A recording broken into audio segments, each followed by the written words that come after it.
Once upon a time, in a quiet little village on the edge of a deep green forest, there lived a kind and cheerful girl who always wore a bright red cloak with a hood. She wore it so often that everyone called her Little Red Riding Hood.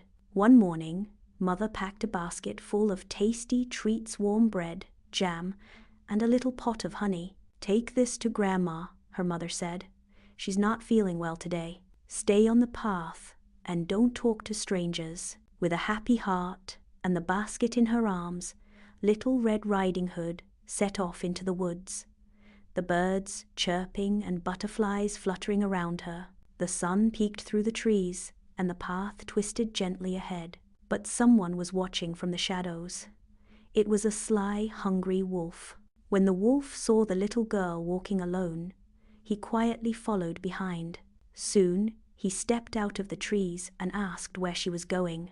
Red Riding Hood, being young and polite, told him about her sick grandmother and the cottage at the end of the forest. The wolf smiled a sneaky smile, thanked her, and dashed off, taking a shortcut through the trees.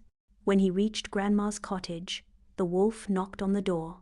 Poor Grandma never stood a chance. He gobbled her up in a single gulp, then pulled on her nightgown, glasses, and cap, and climbed into her bed, pretending to be her. A little while later, Red Riding Hood arrived at the cozy cottage.